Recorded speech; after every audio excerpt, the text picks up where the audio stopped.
What's up, guys? Welcome in to another episode of Somewhere in the Middle, the Big 12 show here, Play the Fight Song. My name is Jake. I'm your guys' host each and every single week. Appreciate you tuning in tonight.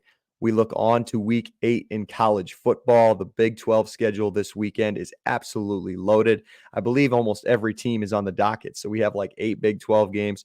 As always, we're going to cover that and cover the schedule this week, but we're going to briefly go back, cover week 7 a little bit, and I'm going to give you guys my first power rankings this year. I haven't done it so far. Before I really wanted to base my own opinions, these are my own rankings. I wanted to see where these teams are at. I think every team has played 6 or 7 games by now. A lot of teams were off last week. So before we move into the second half of the season coming up, I think I want to rank these teams, see where we're at. And I think there's a lot of spots that could be up for debate, especially at 1 and 2. If you guys have tuned in each and every single week, appreciate you. As you know, here at Play the Fight Song, I cover a lot of Iowa State videos for us too, but I leave that bias aside and we're going to put our rankings together as best as we can. Before we get into all that, shout out to our partners over at No Rivals, shopnorivals.com. These are the best hats in all of collegiate sports. If you're a Big 12 fan, you got to go check them out. I am repping my Texas State hat tonight. You know, maybe future Big 12 team down the road. You never know where conference realignment is. The guys in San Marcos are doing a good job. I wouldn't be surprised. But if you're a West Virginia fan, if you're I think Texas Tech fan, Baylor fan, TCU, they got a lot of other K-State. Go check them out at No Rivals.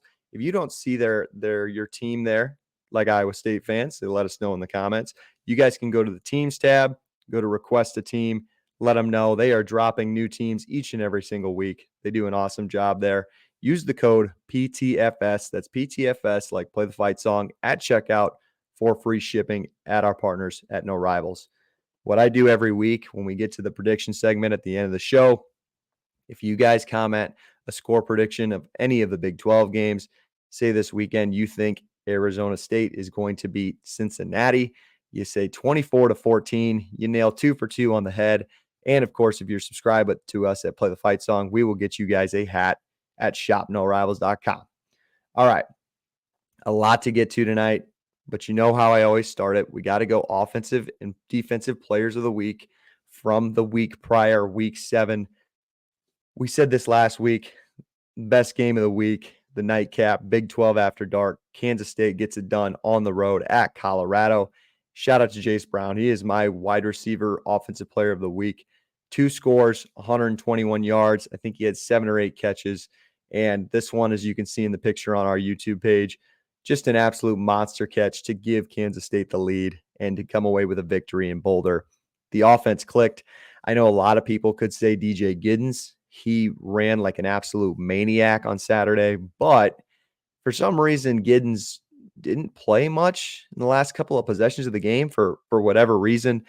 Could be Avery Johnson too. He played really well, but the guy who made a one-on-one play to win the football game for Kansas State, he is my offensive player of the week. Shout out Jace Brown.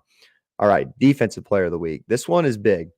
I want to go Caleb McCullough, the linebacker out of Arizona State.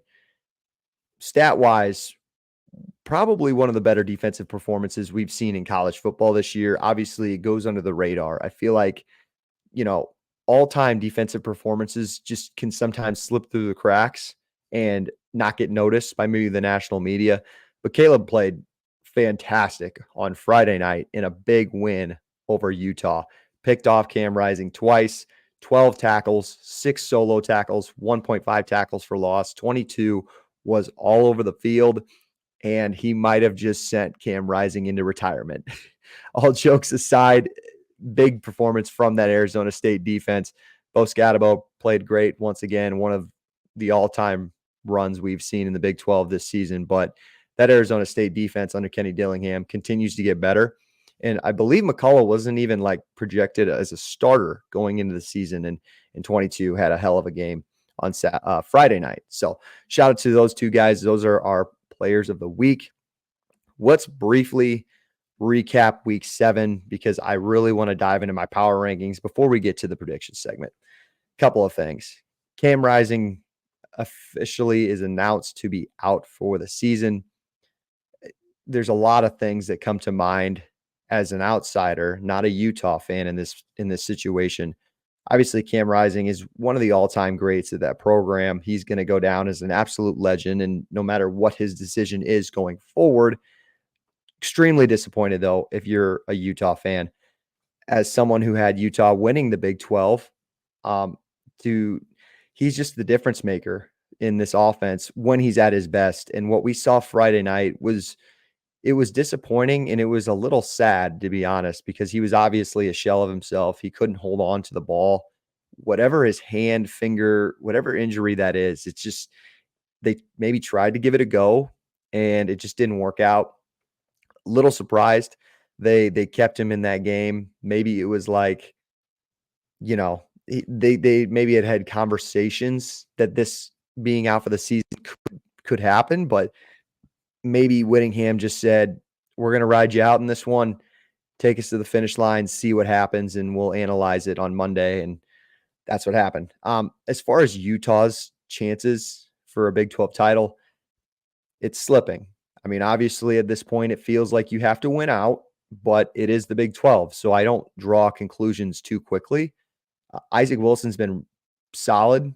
I like the spot he's in this week. We'll cover that game, obviously, having TCU come to Salt Lake. But it's disappointing if you're a Utah fan. The defense is going to be good enough for you still. They're going to give you chances in this game. Is the playoff out of the question? I mean, it's not a zero, but again, you have to win out. And it really seemed like after the first 1.5 games versus Southern Utah and Baylor that it was clear and cut. I thought that Utah was the best team in this league. And it just goes to show you can't assume anything too quickly. And um, if Rising does come back for an 8th year, I mean, I think a lot of people think he should move on to another school. I tend to agree, but then again, that's a conversation he has with Kyle, and we'll see from there. We will see. There's a lot of season left for Utah before we start talking about Cam Rising in the offseason. I think we could spend 20 minutes on this show talking about his decision and what him and Utah might do going forward for the rest of the year. All right, the second one, K-State. Again, one of the best games of the weekend, not only in the Big 12, but in college football. A giant, giant win. Avery Johnson responds with a massive throw. I said going into that drive, I was like, this is exactly what we needed to see from Avery Johnson this year. And maybe he finally has a playmaking receiver like Jace Brown that will take his game to maybe the next level as far as his passing ability. Huge win for them. If they lost that game, it really felt like K-State was out of the race too. On the same weekend, Utah basically got bounced out of title contention. The second favorite preseason team, K-State, was, one play away from being out as well. But that was a big win for them. I could definitely see it turning around for this team and using that momentum going forward. But they have another huge road game this week. And then finally, I don't usually try to talk a lot of Iowa State on this show. We do our own show on another channel here at Play the Fight Song. You guys can go check that out if you're interested. But I will give a shout out to this football team. Iowa State cracks the top 10. They're your highest ranked Big 12 team at the moment, ranking 9th on the AP poll. As someone who was in Morgantown this week, also shout out to anybody I met in that town. I would love to go back one day. People in Morgantown were great, but huge win for Iowa State. And that was a trap game. It really felt like, and there's going to be a couple more on the schedule where I think teams could get Iowa State. And I think we're overlooking a talented UCF team this weekend. I definitely think that, and Iowa State could get caught slipping there. So, but this one just felt like with all of the implications, the blackout, Rocco's dad getting honored at halftime as a West Virginia alum, just a lot of factors that were going into it that could have played Iowa State into being, not ready for this game. And this team, 6 games in, appears to be as good as advertised just because of how they complement each other in all 3 phases: special teams, offense, defense. So we'll see. We'll go from there, but I think that's a good segment into our power rankings this week. Big 12 power rankings. We're going to go 16 down to 1. I just think it's more entertaining that way. There's a lot of teams I have these two sectioned. If you're watching us on YouTube, I'll get to them in a minute. But there's a lot of teams in my rankings I feel like could be clustered together and are interchangeable.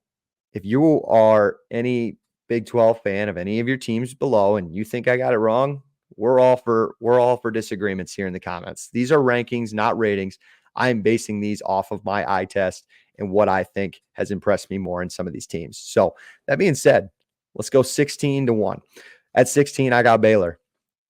Why do I have Baylor over Kansas? As you can watch here, I have both of them kind of clustered together. You could flip flop both teams. You definitely could, but Baylor just, I don't know exactly what you are playing for the rest of the year. I don't know where I know the fan base is pretty much given up. I just don't know where the players are at as far as playing for Dave. Losing in just some pitiful fashions like Colorado. You had a good start in the Iowa State game and then just absolutely got put into a blender. And on the other side at 15, I got Kansas. And why do I have Kansas over Baylor? I think if these two play each other, and I'd have to go back and look, I don't think they do this year. I think that Kansas is still more talented on offense. I think they're getting better. And yes, I understand Jalen Daniels, led the country in interceptions at one point, but he was good against Arizona State, a couple of weeks ago. I think these two teams were on a neutral field. I think Kansas is just a better football team right now. And they're just they're two of the same because quite frankly, these are two teams who have been in a bunch of football games this year and can't finish. And Baylor in particular has lost numerous one-score games, not just this year, but over the last couple of years in this struggle with Dave Aranda's football team. So if you're going to argue one over the other, it is what it is. But I have Baylor being last, Kansas being at 15th. All right. These next four teams, I have TCU, Oklahoma State, Houston, and UCF. These four teams, again, could be interchangeable, but here's what I got. I have TCU at 14th, and I think they're the worst of these four. The inability to not run the football just really, really bothers me. Their only win is at Kansas, so they've beaten one of the two worst teams in this conference, and that's it. Terrible loss to UCF. So and we'll get to, UCF's in this four. So you put UCF over them. And then, Houston, you put over them as two because they just absolutely dominated you at home. So I don't think it's close. If they played Oklahoma State, I'm sure they'd probably find a way to lose that football game too. And we'll see if they see each other this season as well. So TCU at 14, Houston at 13, just because of, again, the win at TCU. Nice test for Willie Fritz's team this weekend. They travel on the road to Lawrence. Could get 2 wins in this conference. Would be huge for them. At 12, I got Oklahoma State. It feels gross putting a team who has not won a Big 12 conference game yet, higher than, 4 other teams. It doesn't really make sense. It's kind of bias and preseason notion. Like, yeah, I still think that there's just talent on this team. Now, is it at quarterback? No, not at all. Maybe. I guess we'll see Garrett Rangel hopefully on Friday night. But I just trust that these Oklahoma State would beat the 4 teams I've listed before this just based on talent. We'll see. I'm assuming that they're going to play at least a couple of these teams. And if they move down, fine. But right now on a neutral field, I think this team is better than, at least more talented than the other teams.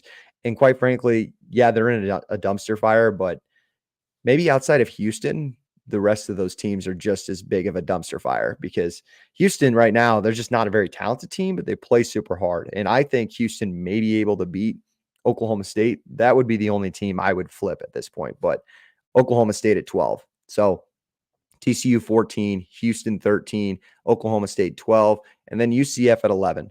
UCF has the win at TCU.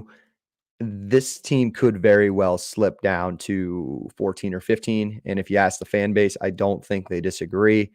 Losing, I believe it was 6 transfers in the last 2 weeks. Again, most notably, Xavier Townsend, who I was high on going into this season. I thought he was a good Robin to Kobe Hudson at receiver, but you look at that TCU win, and I overreacted, and I think a lot of people did that said this could be the dark horse. Turns out TCU's defense is just bad. And now this offense is really sputtering out for Gus Malzahn. You've gone through three quarterbacks with LJ Colson, with KJ Jefferson, and Jakari Brown, I'm assuming is going to be the starter at Iowa State this weekend. So a lot of things just mixed for disaster, but you still have the win over TCU, which I think is better than Oklahoma State. And I mean, could Houston be above them? Maybe, but I'm going to wait a couple weeks until I give Houston that nod. These two are kind of standalone. At 10, I got Utah for the same reasons. I power ratings wise, they've really dropped. Offensively, since Rising's been hurt last year, this is one of the worst offenses in college football. Now I think Wilson's a little bit of an upgrade than what they kind of had as the backups last year. With I can't remember the kid that transferred to Utah State that played for them last year, but Wilson's a higher 4-star. He's going to be good down the road. So I think the future is bright for Utah, but it's so alarming how much of a night and day difference this offense is with a healthy Cam Rising versus a injured Cam Rising or some sort of backup. The defense continues to be good. Their only win is at Oklahoma State right now. We'll see, but they're not ahead of the other teams because they only have one win. And that's where I got number 9, the team that did beat them, Arizona. Their only win is at Utah against Isaac Wilson. This team, people might argue that this team could be higher than a couple of other teams I'll break down here in a minute, but this offense it's bad. Like it's straight up bad. It's gross. It's not fun to watch. And I don't know how that is when you have probably one of the best receivers in college football. Noah Fafita looks out of sorts. I think the offensive line is okay, but they can't run the ball. Like they can't get any push there. And it's not like the defense has been bad because BYU just puts you in anaconda mode. Or maybe boa constrictor, like they just choke you to death if you have turnovers. And I believe Arizona had 3 picks last week. In all their losses, it's just been bad. It's been bad with turnovers. They can't run the ball. Them at their worst has just looked a lot worse than, frankly, 8 other teams I'm going to name here. So Arizona at 9. Now, back to the 4 square box. These 4 teams, again, I think could be interchangeable. All of them have multiple wins within the conference, some of them more impressive than others, but we'll start at number 8. I'll go Neil Brown's West Virginia team. Now, I think, is this team higher than Arizona and Utah? Yeah, I think so. I mean, look at their losses. Undefeated Iowa State, undefeated Pitt, undefeated Penn State. Those are their 3 losses. And now I know you could say, Neil Brown's record versus top 25 teams is atrocious. Okay, fine. Still won 9 games last year. He's still beating the teams he's supposed to beat, at least for the most part. And that's what he's done this year. They beat Albany, beat Oklahoma State, they beat Kansas. And now they have a game this weekend against Kansas State where they're not supposed to win. Can Neil Brown finally get over that hump and get a win? We'll wait and see, but as far as right now, he beats the teams he's supposed to, which some of those teams behind him can't do, quite frankly, right now. At 7, against Cincinnati, good football team. Sometimes I think they turned the ball over a little too much. Almost gave it away to UCF, but they didn't. They went on the road, won at UCF, beat Houston, dominating fashion at home. Gave Texas Tech a good run for their money on the road. This team, at most of the time, feels like they can do, they can run the ball and throw the ball, I think, decently amount. Sorsby sometimes turns the ball over a little too much. He has had multiple picks in a couple of those games, but I like Corey Kiner. I like the receivers. I think this team's solid. Defensively, they could be better. Some of the statistics, they're in like the bottom 100 of college football. So I do want to see them clean that up. 6, I got Arizona State. Really disappointed with the Sam Levitt injury. Maybe Jeff Sims picks up where they left off. I tend to disagree, or I tend to doubt it. But this is a team that's got a win over Utah and Kansas. It's a team that lost to Texas Tech, looking really good. They play within themselves. They're really well coached.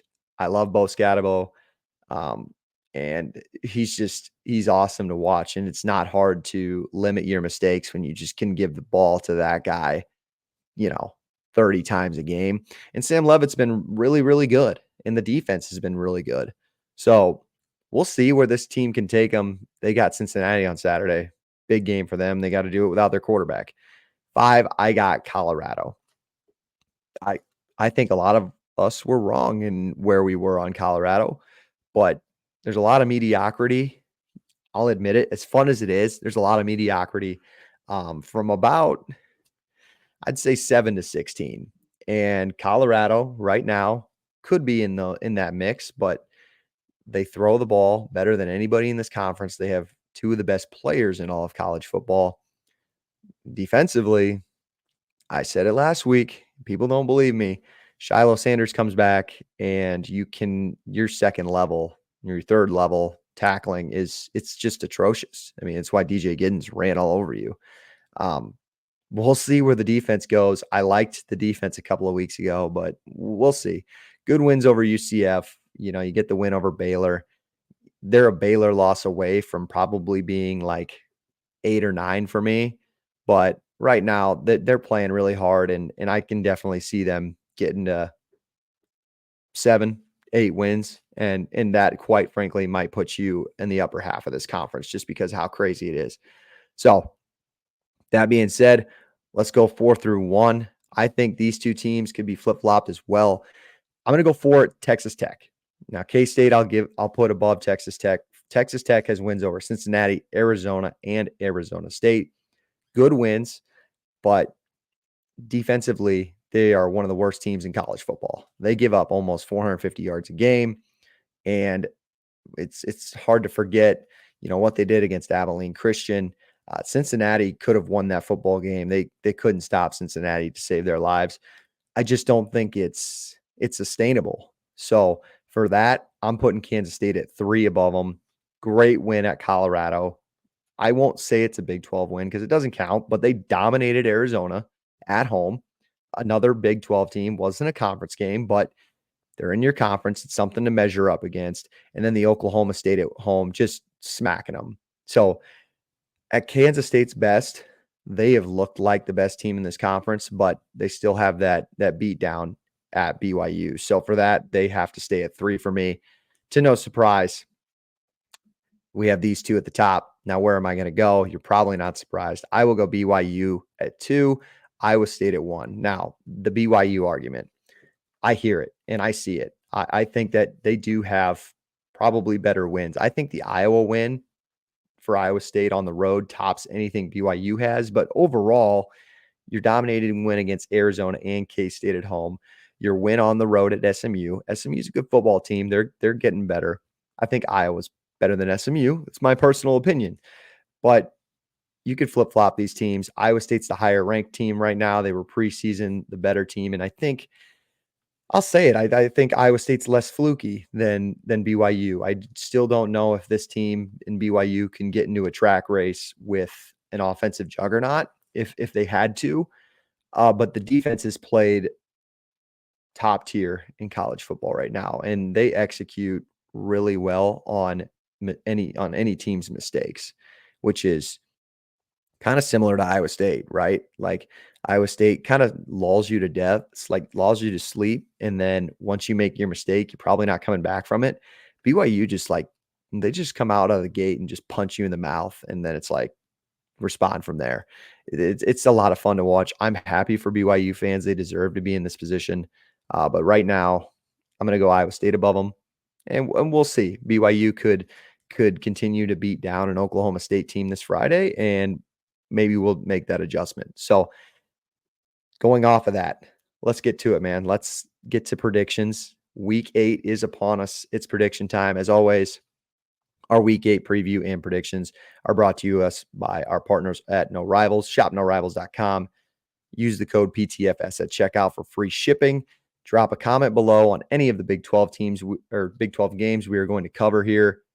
Give us a team who's going to win. Give us a score prediction. Subscribe to our channel, and we'll get you guys ahead at No Rivals. Hopefully your team's on there. I would love to do it for you guys. So that being said, let's get into it right away. Oklahoma State at BYU. BYU is a 9.5-point favorite. Garrett Rangel will, I believe, get the start for Oklahoma State. Oklahoma State gives up the most yards per game out of any Power 4 team in college football. It's alarming how bad their defense is. They give up 6.5 yards per play. The offense has been bad, but the defense has almost been worse, and that's not really even been the talking point. This is coming off a bye week, coming off of, the toxicity within the fan base of you need to fire the offensive coordinator. I think it's done, Casey Dunn. You couldn't be playing a worse team to have this matchup right now. BYU at home Friday night. I think BYU wins. I think BYU covers. Maybe they don't have a game plan for Rangel. Like maybe that's the edge for Oklahoma State in this, but I think they're going to pick off the young quarterback a couple of times. And then what? You throw in Alan Bowman, like he's going to make the difference. If I'm Oklahoma State, if you do not hand the ball off to Ollie Gordon 30 times on Friday, I don't care what the situation of the score is. If you don't do it, I would be out on the offensive coordinator too. So give me BYU there. All right, before we dive into the Saturday games, I forgot to mention 5-0 in our picks last week. After an abysmal week 6, we went 5-0 last week. So we'll see where we go from here. Arizona State at Cincinnati. I believe this one's an 11 o'clock kick. Again, Jeff Sims gets the start. Sam Leavitt is out for, I thought I saw 4 weeks, which is just devastating. This team is red hot right now. I believe a win gets them to bowl eligibility, gets them to 6 wins. Cincinnati's a 4-point favorite at home. Bo Scatabo can have a day against this Cincinnati team who gives up 4.5 yards per carry. But since he looked a little better last week, they held RJ Harvey. Now, the UCF offense has quarterback issues and a lot of other things, which makes it difficult for Harvey to get going. But I think Scatabo can have a big day if they give him the rock a ton. And they're going to have to. Really interested to see how they use Jeff Sims. Last time we saw Jeff Sims, he just, ask our co-host Parks, our Nebraska fan here. He turned it over at least 15 times last year. Maybe that was coaching. Maybe they got it out of him. I tend to doubt it. And for that, I'm taking Cincinnati at home, taking Cincinnati to cover. I really liked Arizona State in this one, but I just don't trust Jeff Sims. And I think Cam Parks would back me up on that. All right. Houston at Kansas. Kansas is a 5-point favorite going into this one. Both teams coming off of a bye. This one comes down to turnovers. Jalen Daniels obviously has 8 interceptions this year, one of the higher stats in college football. And Houston is a team that can force a lot of turnovers. We saw it against Josh Hoover and TCU a couple of weeks ago. So it's going to be a matchup of Houston's defense trying to get after Jalen Daniels and rattle his cage a little bit. Interesting enough, Jalen Daniels has not thrown an interception in the red zone this year. If you're a Kansas fan, sorry, I'm not going to knock on wood because he'll probably do it on Saturday. Basically, if they cross the 50, he's pretty efficient. So they got to capitalize. They got to get in the red zone. They got to sustain some drives. We'll see if they can do it. He had his best game against Arizona. He had a decent quarterback rating. I don't believe he threw a pick in that one the last time we saw him. So, coming off of the bye, maybe he's building some confidence, but at the same time, this Willie Fritz defense is playing really, really well. And the way Houston runs its offense, it kind of seems like a problem for Kansas because it's slow. You throw a pick and it's going to go to Houston and they're going to take their time and they're going to run the football.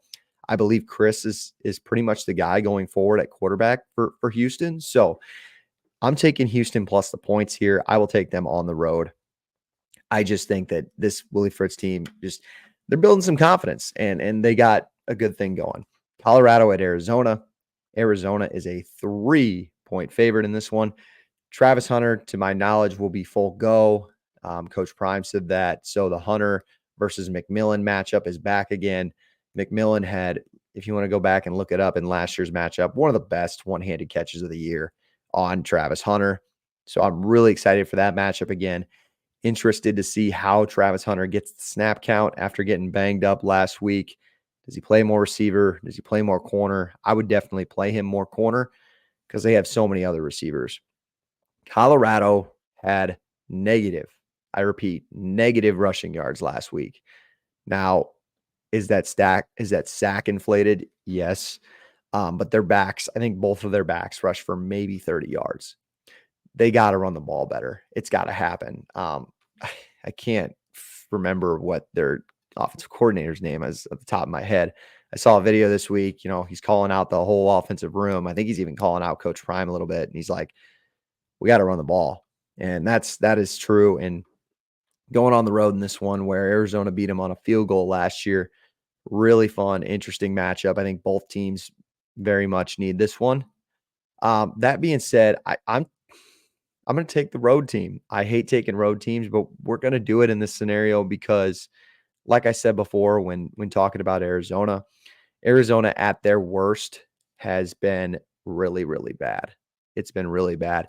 And I think Colorado can pick them off a couple of times. They can't run the ball either. So I think Fafita's going to throw a ton. Fafita hasn't looked great this year. There's a lot of things, or a lot of teams, that have been able to turn him over. I think Colorado does the same, just like they did to KJ Jefferson a couple of weeks ago. So give me Colorado plus points there. This one's interesting. Baylor at Texas Tech. Texas Tech, as of right now, doing this on a Thursday, they were 6.5-point favorite. Texas Tech is the 123rd defense in the country in yards per game given up. They give up almost 450 yards per game. That's one of the worst in Power 5 behind our friends at Oklahoma State. But that being said, this was one of my best bets on our live show at Play the Fight Song on Wednesday. I'm taking Texas Tech. I've seen it with this Baylor team too many times in close games to think that, what do they have to play for at this point? Texas Tech is 5-1, and they have a trip to Ames in a couple of weeks. This is a team that is, they get this done, they're still right in the mix for a Big 12 title, and they're still undefeated in conference play. So I think they need it at home, and I think that home crowd's going to be getting after Baylor a little bit. Kansas State at West Virginia. The Neil Brown haters really need this one. If they want Neil to get fired, who's 3-16 against top 25 teams, like we mentioned it, who needs this one more? Is it Neil Brown or is it Kansas State? Maybe Neil Brown just wants to take his check and go home if he loses this one. He hopes that everybody has fun in the parking lot. Doesn't matter win or lose, right? But Kansas State, back-to-back, these are back-to-back tough road games, night games too. On the road at Colorado, on the road. Now you're going out east to West Virginia. Don't let that crowd get into it. I was there last week. Don't let them get into it. That crowd will get fired up. They'll still support their team. Great fan base. My only question is, does Garrett Green split snaps with the backup Nico? That's an interesting factor for me. Some weird stuff this week with Garrett Green's mom and the fan base. I like saying people were threatening him and stuff like that. You hate to see that kind of stuff, but I've what we saw of that Nico kid against Oklahoma State a couple of weeks ago. I think you want to give him a shot. I think you want to, maybe give him a possession or two. I think he's good enough. He's athletic. He's big. So this one, I'm gonna take West Virginia plus the points. Does West Virginia win? Yeah, probably. We do winners and losers on this one. So we only do winners and losers. If you've listened to the show before, we don't do spreads. So I'm going to take West Virginia to win this game. And statistically, I am up against the wall, but I can't take all these road teams. I think it's too tough for Kansas State to go on the road back-to-back weeks. It's a tough task. And this would be huge for BYU. This would be huge for Iowa State and Texas Tech for that matter, for those three teams who are holding on to their title chances. UCF at Iowa State. Iowa State's a 14-point favorite. Not going to break it down a ton. Like I said, we do an Iowa State fan perspective. We already broke this game down on another video on our channel. Check that out if you're an Iowa State fan. Appreciate you guys tuning in to all of our videos. But I think the Cyclones have an opportunity to blow the gates open on Saturday and have some fun. 6:30 kick. Lastly, the Big 12 after dark game of the week, TCU at Utah. Utah is a 4.5-point favorite. I really like Utah. I really, really like Utah this week. Utah's defense at home is always really good. TCU, bad defense, can't run the football. In my opinion, those are two of the biggest mixes for a disaster when traveling on the road in an environment you've never been a part of. And Rice-Eccles Stadium is one of the best in college football. I really hate this spot for TCU, even though they're coming off of a bye. So give me Utah. We'll run that through one more time. As always, let us know in the comments your score prediction brought to you by No Rivals. We are on BYU, Cincinnati, Houston, Colorado, Texas Tech, West Virginia, Iowa State, and Utah. That is our picks this week. That wraps up this week's episode of Somewhere in the Middle. Appreciate you guys tuning in. If you made it this far, give us a like, subscribe to the channel. Let us know in the comments where you come from the Big 12 world. We will be back again for a loaded week 9 next week. This conference continues to heat up. We always get great games. We had 5 last week, and they all pretty much ended up being really awesome. So I'm sure this week will be no different. Appreciate you guys tuning in. Again, my name is Jake. And as always, I got to sign us out. Let's play it.